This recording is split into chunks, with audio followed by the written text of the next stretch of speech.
Welcome back to the Deck Tech series. Last time we talked about Idris monsters.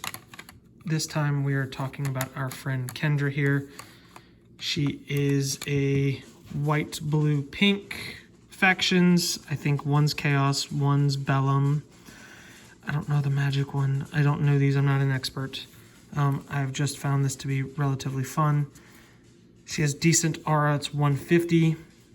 Her Nurum action is not bad if somebody's trying to get up close to you and definitely get in your face.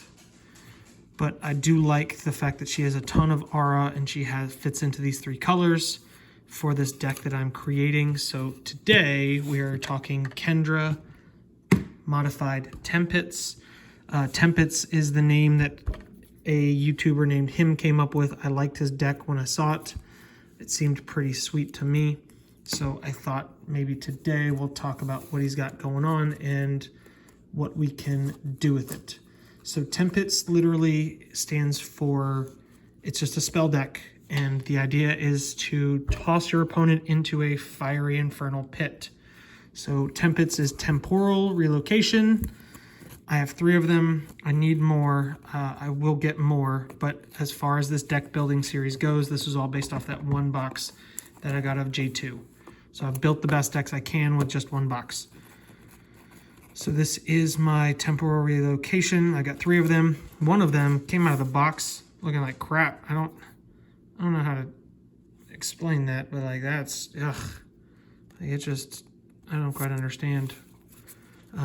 But your temporal relocation, you are teleporting up to an enemy, and then you're going to toss that enemy using temporal relocation, or even gust sometimes, into a bunch of infernal pits. I've got 4. I only have 4. I'm going to try to get up to 9. I think I'm going to go for 9 pits. I think I want 6 to 7 temporal relocations and 6 to 7 teleportations. So I want to make sure that those 3 cards are my keys to success. This is how you're winning the game, is you're stacking a bunch of infernal pits in a location and you're tossing them into the pits.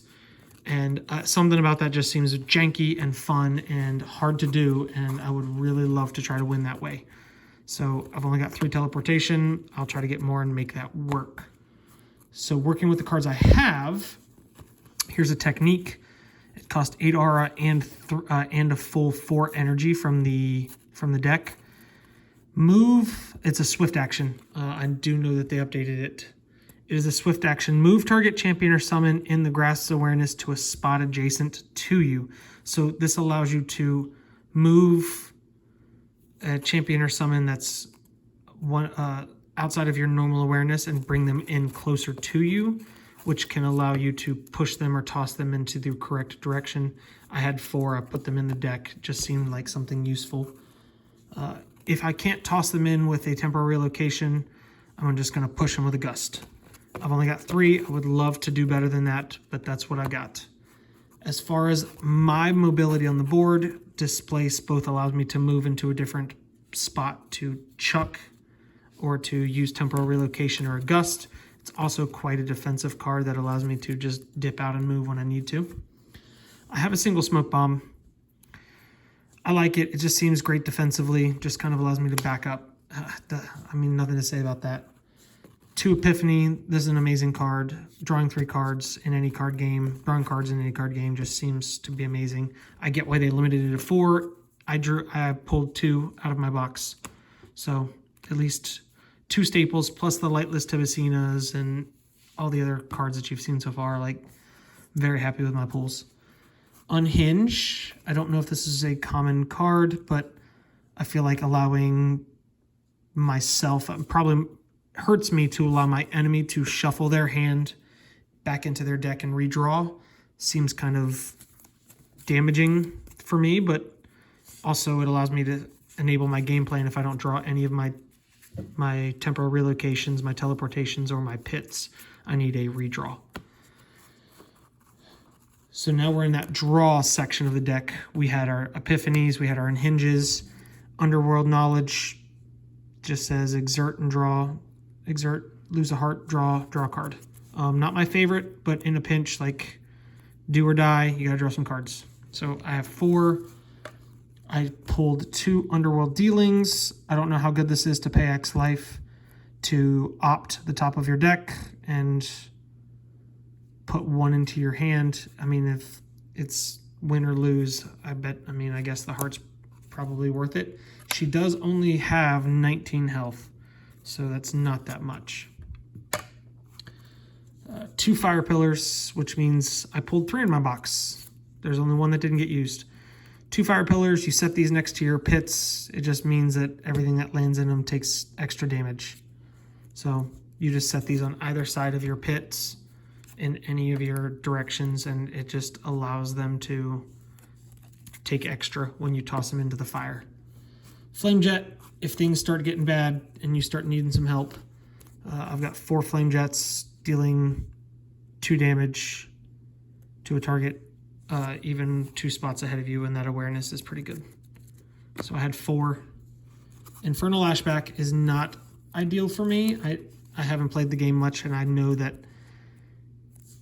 dealing 2 to take 3, dealing 2 and taking 3 is not a great rate, but it is a swift, and it does allow you to deal fire damage. So if you're at that end game near a fire pillar, you know, you're dealing 3 and taking 4, which is awful, but sometimes it just might push you towards that end game. I don't have better replacements right now. I will replace these cards. I'm not a fan of Infernal Lashback. Oten just kind of allows me to move. I don't have any energy reduction, so it cost me 6 cards.